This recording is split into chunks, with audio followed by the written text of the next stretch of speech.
Hola, ¿qué tal? ¿Cómo están? Reciban un cordial saludo de su profesor Juan Manuel Vences Martínez. Bienvenidas y bienvenidos al campo disciplinar Ciencias Experimentales en la asignatura de Física 1 de este tercer semestre de la Unidad Académica Curricular 2. El contenido específico, caída libre y tiro vertical. El aprendizaje esperado es que logres comprender la fuerza de la aceleración que interviene en la caída de los cuerpos e identifiques los elementos de caída libre y tiro vertical y puedas dar solución a los problemas planteados. Veamos entonces los conceptos de caída libre y tiro vertical. Se conoce como caída libre cuando desde cierta altura se deja caer un objeto para permitir que la fuerza de gravedad actúe sobre él. En este caso, la velocidad inicial es igual a cero. Pero, ¿qué es la gravedad? La gravedad se define como una fuerza física que ejerce la Tierra sobre todos los cuerpos, atrayéndolos hacia su centro. La gravedad la representamos con la letra minúscula G. El valor de la gravedad en el sistema internacional o en el sistema MKS es igual a 9.8 metros sobre segundo cuadrado. En el sistema CGS es de 980 centímetros sobre segundo cuadrado y en el sistema inglés es de 32 pies sobre segundo cuadrado. Un cuerpo físico u objeto tiene una caída libre si desciende sobre la superficie de la Tierra y éste no sufre ninguna resistencia originada por el aire o cualquier otra sustancia. En este movimiento, el desplazamiento es en una sola dimensión, que corresponde al eje vertical, es decir, al eje Y. Es un movimiento uniformemente acelerado, y la aceleración que actúa sobre los cuerpos es el de la gravedad, representada por la letra G. Como la aceleración de la gravedad aumenta la velocidad del cuerpo, la aceleración se toma como positiva. En 1590, el científico italiano Galileo Galilei fue el primero en demostrar que todos los cuerpos, ya sean grandes o pequeños, en ausencia de fricción, caen a la Tierra con la misma aceleración. Por tanto, si dejamos caer desde cierta altura una piedra grande y una pequeña, las dos piedras caerán al suelo al mismo tiempo. Con base en estos resultados, podemos afirmar que la aceleración gravitacional produce sobre los cuerpos con caída libre un movimiento uniformemente acelerado, motivo por el cual la magnitud de su velocidad aumenta en forma constante, mientras la aceleración permanece fija. Para resolver problemas de caída libre se utilizan las mismas ecuaciones del movimiento rectilíneo uniformemente acelerado.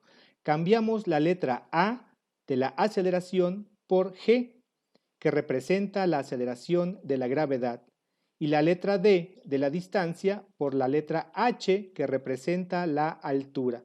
Por tanto, las ecuaciones utilizadas en caída libre son las siguientes: de donde podemos identificar a h como altura, v subíndice i como velocidad inicial, v subíndice f como velocidad final, la g es la aceleración debido a la gravedad y t el tiempo. Veamos ahora tiro vertical.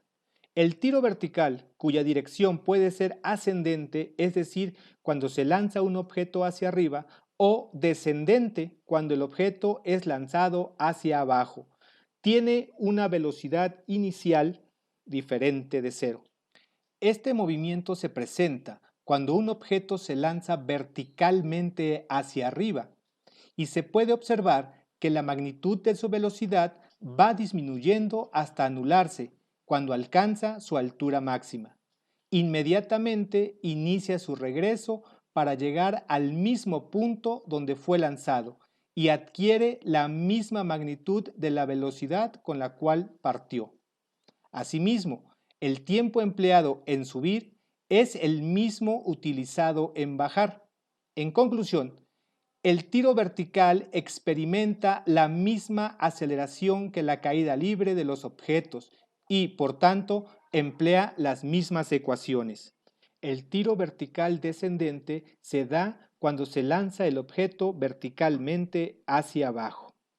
En este tipo de movimiento podemos calcular la altura máxima alcanzada por el objeto o la altura desde donde fue lanzado, el tiempo que tarda en subir hasta alcanzar la altura máxima.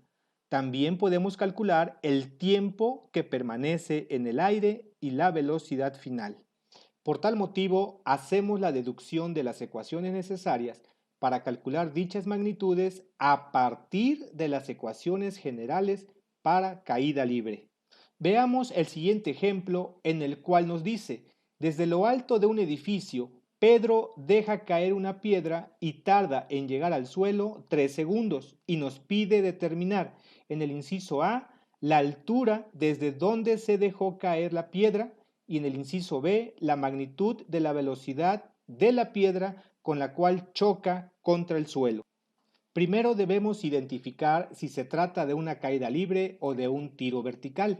Si analizamos el problema, nos dice que se deja caer una piedra, por lo tanto se trata de caída libre.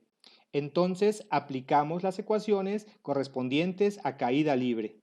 Primero identificamos todos los datos del problema, incluyendo las incógnitas, con la finalidad de que sepamos qué fórmula es la que vamos a utilizar. Si nos dice se deja caer, quiere decir que la velocidad inicial es igual a 0. Nos da un tiempo de 3 segundos, el valor de g, que ya lo sabemos, 9.8 metros sobre segundo al cuadrado. En el inciso A vamos a determinar la altura desde donde se dejó caer la piedra y en el inciso B vamos a calcular la velocidad final con la cual choca contra el suelo. Para el inciso A vamos a calcular la altura en la cual involucra velocidad inicial, tiempo y gravedad. Recordemos que la velocidad inicial es igual a 0. Y para el inciso B vamos a calcular la velocidad final que involucra velocidad inicial, gravedad y tiempo. Recordemos nuevamente que la velocidad inicial es igual a 0.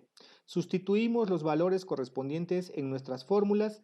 En el inciso A, que vamos a calcular la altura, multiplicamos el valor de la velocidad inicial, que es 0, por el tiempo de 3 segundos, más el valor de la gravedad, 9.8 metros sobre segundo cuadrado, por el tiempo al cuadrado. Esto sobre 2. Al multiplicar por 0 se elimina esta primera parte y entonces multiplicamos 9.8 metros sobre segundo cuadrado por 9 segundos al cuadrado. Al realizar las operaciones indicadas nos queda que la altura es igual a 44.1 metros.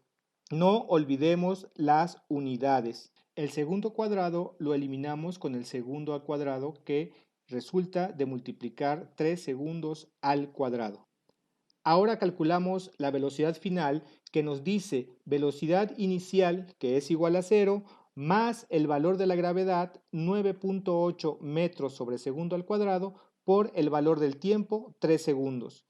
Como en este caso la velocidad inicial es igual a 0, entonces nos vamos con la segunda parte de la ecuación y multiplicamos 9.8 metros sobre segundo al cuadrado por 3 segundos.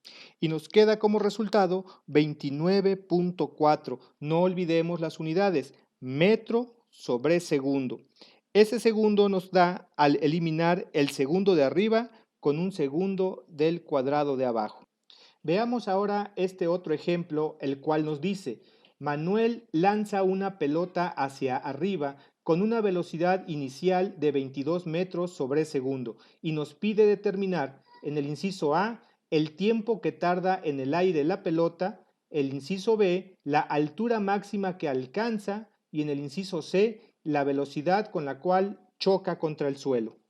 Primero debemos identificar qué tipo de movimiento es, caída libre o tiro vertical, para que podamos aplicar las fórmulas correspondientes. Como podemos leer, se trata de un tiro vertical ascendente, es decir, va hacia arriba.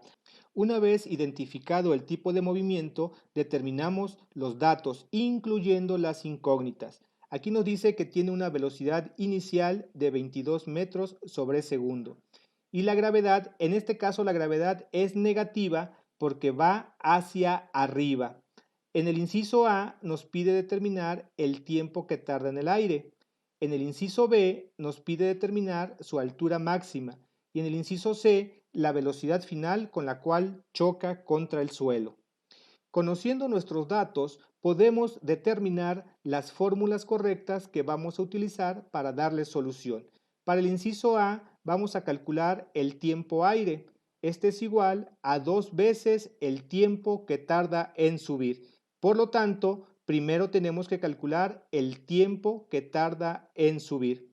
Para el inciso B, vamos a calcular la altura máxima que alcanza, y esto es igual a velocidad inicial al cuadrado sobre 2 veces el valor de la gravedad. Y para el inciso C nos pide calcular la velocidad con la cual choca contra el suelo. Aquí vamos a aplicar la fórmula de la velocidad al cuadrado. Este es igual a velocidad inicial al cuadrado más 2 veces el valor de la gravedad por su altura. Teniendo ya las fórmulas definidas, procedemos a sustituir sus valores en dichas fórmulas. Para el inciso A, primero vamos a calcular el tiempo que tarda en subir. Sustituimos, nos dice menos la velocidad inicial entre el valor de la gravedad. Recordemos que el balón va hacia arriba, por lo tanto la gravedad será negativa. Realizamos las operaciones y nos da como resultado 2.24 segundos. Eso es el tiempo que tarda en subir. Ahora, el tiempo que tarda en el aire, es decir, en lo que sube y baja, nos da 2 por el valor del tiempo que tarda en subir, es decir, 2.24 segundos, y esto es igual a 4.48 segundos. Ahora vamos a determinar la altura máxima que alcanza dicho objeto. La fórmula nos dice menos el valor de la velocidad inicial al cuadrado sobre 2 veces el valor de la gravedad. Recordemos que la gravedad es negativa ya que el objeto va hacia arriba. Realizamos las operaciones indicadas y tenemos que alcanza una altura máxima de 24.69 metros. Ahora calculemos la velocidad final, es decir, la velocidad con la cual choca contra el suelo. Aplicamos aquí la fórmula que nos indica velocidad final al cuadrado es igual al valor de la velocidad inicial al cuadrado, es decir, 22 metros sobre segundo al cuadrado, más 2 veces el producto de la gravedad, 9.8 metros sobre segundo al cuadrado, por la altura máxima, 24.69 metros. Realizamos todas estas operaciones y nos da 967.924 metros cuadrados sobre segundos cuadrados. Pero aquí tenemos que quitarle el cuadrado a la velocidad final y la transformamos en una raíz cuadrada. Entonces, calculamos la raíz cuadrada de 967.924 metros cuadrados sobre segundos cuadrados. Al obtener la raíz, nos da como resultado una velocidad final de 31.11 metros sobre segundo. Recordemos que el metro cuadrado y el segundo cuadrado, al realizar la raíz cuadrada, se eliminan esos cuadrados y nos queda metro sobre segundo.